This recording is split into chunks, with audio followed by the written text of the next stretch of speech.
ke apa? Yalah, sebab you interior design, ni sibuk berlakon pula. Oh, it's just me and Kasih je yang suka seni. That's why kita orang gang. Abang ipar you kerja apa? Manager hedge fund. Why? Oh, tak. Sebab I tengok anak... Sorry, excuse me. I tengok anak dia ni, dia dah tengoklah pakai ni. Style lu macam branded, kan? You tak jealous? Yalah, kakak you kayangan. Tapi you kerja kedai kopi je. So? Aunty, Ya. nak air. Tu ada water dispenser. Pergilah. Tak nak air tu. Nak air yang bawa tadi.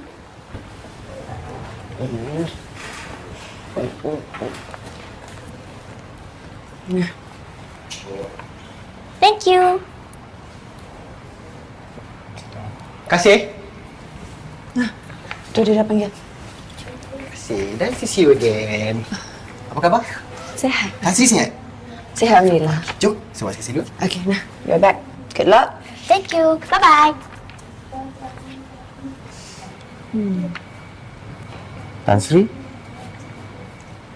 Oh, yeah. My dad. You anak Tan Sri? Jom. Wah. Wih. Fuh.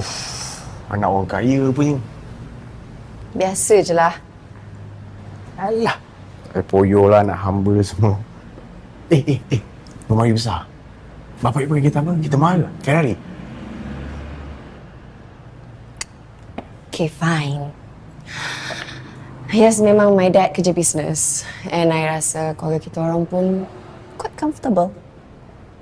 Dah tu kenapa you pergi kerja dekat kedai kopi tu? Why not? I suka. Bapak you orang kaya lah. Minta je duit buka kedai kopi sendiri. No. I tak nak dia masuk campur dengan hidup I lagi dah. Not anymore. Alamak, salah bual ke aku? You know what? Sebelum I join Joe kan, my family dah aturkan perjalanan hidup I. Suruh I study finance, okay. Jangan kawan dengan grup-grup ni. Fine. Kahwinlah dengan... You dah kahwin? Tak jadi. Mamat tu okay je, but it's not my type lah. Anyways, dengan family I ni, I rasa sebab ramai orang kenal my dad kan, so kita kena jaga image kita. Kenalah cari kerja yang elok, belajar tinggi-tinggi, carilah suami yang kaya-kaya. But I tak suka tau buat semua benda tu.